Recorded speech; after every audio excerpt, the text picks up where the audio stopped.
Welcome back to the Onebar and Lupagus show. I am Lupagus, and it's time to talk about what went down today. Vikings Training Camp, day 6, the news, the nuggets, the juicy tidbits. We're also going to sprinkle in a little bit of what KOC said at his presser prior to practice today. Before we do, be sure to subscribe to the channel, like, and comment as well. We appreciate all of our nearly 12,000 subscribers and everybody who comments and views our vids. Let's talk about the notes from the press conference today.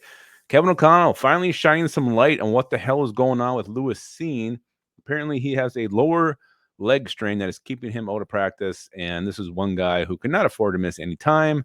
The fact that he is on the sidelines watching practice, it just makes his already bleak chances of making this team more bleaker, if that's a word. I don't know, but it's not good. This guy's got to be out there competing. The fact he can't stay healthy isn't a positive sign for him and his chances. Again, if you're looking for a guy to cut to make room for who they just signed here in Fabian Moreau, maybe Lewis Seen is the man. But again, not good news for Lewis Seen out there. But he is hurt. There was rumors that maybe they're keeping him out for a trade. Who the hell is going to trade for Lewis Seen? All right, JJ McCarthy will start seeing reps with the first team, according to Kevin O'Connell.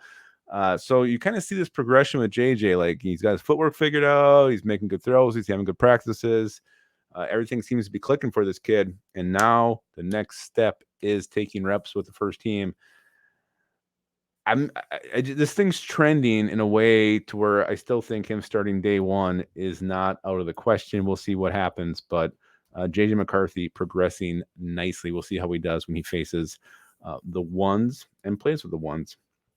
Actually, we're going to talk about that a little bit later. Kevin O'Connell also has a very clear plan on how to use his players this preseason. He was asked about, Sam Darnold's going to play, how's this going to work? And he said he has a very clear plan. So hopefully, last year the Vikings kind of got off to a rough start, some rust the first couple of games, making stupid mistakes, fumbling the ball. So maybe these the veterans will start seeing some more snaps this preseason. Maybe KLC will make some adjustments from his plan last year when, our starters barely played at all. So he hinted at that. He alluded to that. So we'll see if he sticks to that. Let's talk about what happened at practice today. This is day 6, another hot day down in Eagan. Me and Onebar and myself will be down there tomorrow, checking out practice in person with beer in hand. JJ McCarthy, we just talked about, this was against the first team defense, tossed a 55-yard bomb to Tristan Jackson over Cam Bynum. Sounds like he had an overall solid day, especially in the red zone, where he threw touchdown to Jalen Naylor, Nick Muse, and Jashawn Jones. There was a point where he held onto the ball a little bit too long, so maybe making some quicker decisions. But overall, another very, very solid day for our young quarterback. These notes, again, courtesy of Will Ragetz. So definitely check out his stuff. He is all over it. Great source of training camp and Viking knowledge. Sam Darnold, on the other hand, he was good in 11-11. Sounds like he struggled again in the red zone. But neither of the top two quarterbacks threw a pick today, so that was positive. First team cornerbacks today were Byron Murphy, Caleb Evans, and Duke Shelley. That'll probably change, once Shaq Griffin comes back from his injury, and also Fabian Moreau, who they added today, is inserted deeply into the rotation. Harrison Phillips, a guy we don't talk about very often, apparently just blew up the first run play. It was kind of feisty all day long. Gotten even to a little bit of a skirmish with Garrett Bradbury. So anytime I get to use the word skirmish, it makes me very happy. Harrison Phillips, too.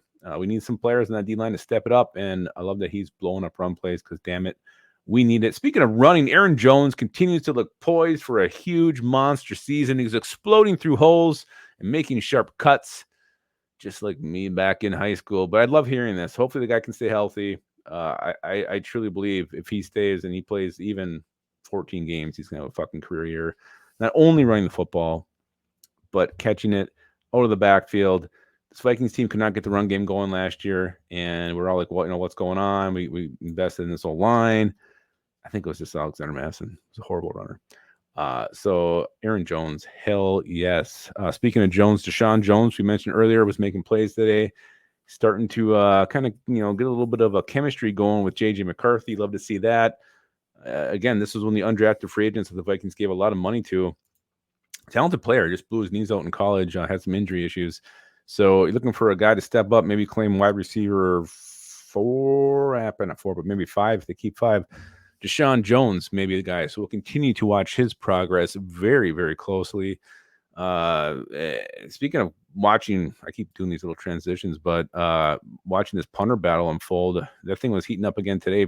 Seth Vernon and Ryan Wright both had balls down inside the 5 and were booming the shit out of the ball today. So this one might go down to the wire. The punting battle, one of the more intriguing ones. The kicking battle is already over, though. But Will Reichard gets handed the job. What does he do?